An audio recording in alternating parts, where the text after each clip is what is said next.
Hi guys, I hope you enjoyed the holiday. As always, I'm Al, this is the Geek in Review, and I'm still catching up with For All Mankind. So in this episode, I'm going to be talking about Season 4, Episode 5, so if you haven't seen it, this will contain spoilers. But first of all, thanks for taking the time to choose to watch this channel. I really appreciate it, and if you haven't done it already, leave a like and subscribe to the channel as well. What a hero you are. Thank you for your service. Thank you. So this episode is really setting up some big things for both Earth and Mars in the form of an asteroid that they want to capture. And this asteroid, called Goldilocks, is seemingly loaded with trillions of minerals that Earth can use to make more money, which means things will be better, I guess, in the future probably. But there is a catch. They've only got a few months to come up with a plan to land or capture it before it's out of range for good. So there's a ticking clock element to the rest of the season, depending on if they're going to do any time jumps or not. But this is going to force the divided fractions to work together to not only come up with a plan, but implement it, as they're going to need a lot more of, well, everything to make any plan that they come up with to capture this asteroid work. But with a new asteroid detected, Miles will finally be able to do what he was brought to Mars for, although now he's making a solid income with his Mars Rock side hustle at home, because it seems that they're in fashion and demand. He sent his wife back a rock that someone recognised and bought off her to use as jewellery, and she got quite a few $1,000s for it, so Miles' family is doing pretty well thanks to him. After all. But Elia discovers Miles has been going behind his back to ships the rocks home and make money and cut him out the deal. We do also get flashbacks of the original Mars mission in this episode, with Danny isolated in the North Korean ship, and his isolation is really getting to him, and you can tell that what we're seeing is his last days. We also see how Danielle and Ed sort of dealt with it, and it adds a bit more to the backstory of the relationship between them, as they were stranded for longer than they thought on that planet, and extreme rationing had to come into force. Ed and Danielle go to bring Danny up to speed and let him know what's going on, but they find him outside in his suit dead, but we don't really establish what caused it. And you can tell that that year in Mars was the hardest thing that they've ever had to do, and we still don't have the full story of exactly what happened. We're all thinking we right? I mean, that's cannibalism, that's what we're thinking, right? Leave a like.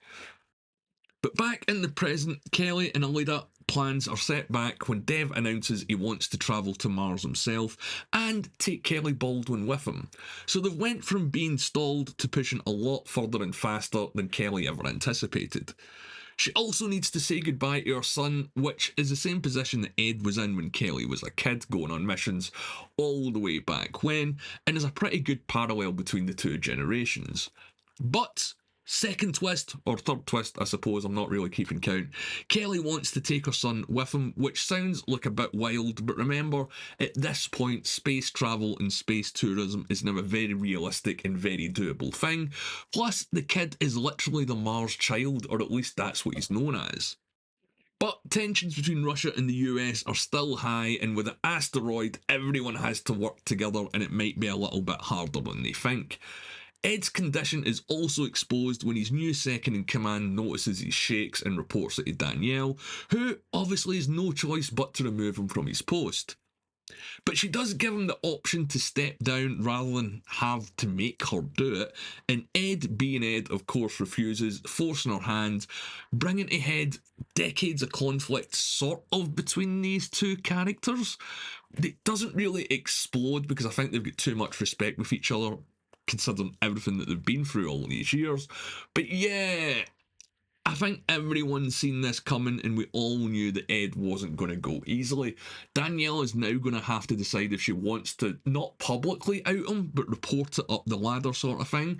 And then that's Ed gone, once this condition gets fully exposed, his days on Mars are numbered, and he's not going back to space again.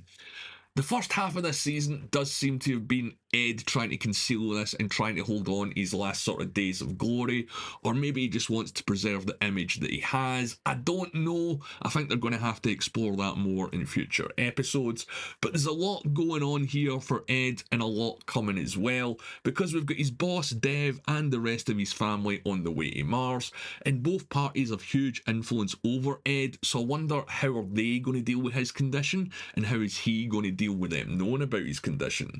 Also, the whole thing between Miles and Elia, I think there might be more severe repercussions coming for Miles than he realises. And by that, I mean, surely Elia's connected back home, so all it's going to take is a couple of big Russian goons to go around her house and give her a bit of a threat, and I think that that'll put the scare on Miles. With this whole new development with the Goldilocks asteroid, it clearly sets up the way that the rest of the season is going, and the fact that all the problems that people are having on Mars with the unions and then on Earth with all the political stuff is either going to have to come into a conflict or get set aside while everyone works together for this Goldilocks asteroid. I think there's probably going to be a little bit more of a twist in regards to what they're going to do with that and how it's going to work out. I just hope they're not going to do an Armageddon. Are you going to do an Armageddon? Don't do an Armageddon. No, they won't do an Armageddon. This show's too good for that. I was just having a little joke. But as always, I want to know what you guys think. I'm a few episodes behind in my reviews, but I have seen most of them already. I just haven't recorded the reviews yet. So you can post spoilers in the comments below, or you can reach out to me on Twitter at the Geeks Reviews. This show isn't really going in the direction that I thought it was. I thought the whole Mars labour strikes were going to be the kind of final 2 episodes of the season, but it seems that they're setting the asteroid up for that. But as always, we're going to have to wait and see. There's a lot going on here. Russia, America, Mars, Dev, the Baldwins, you get what I mean. As always, my name's Al. Thanks for watching.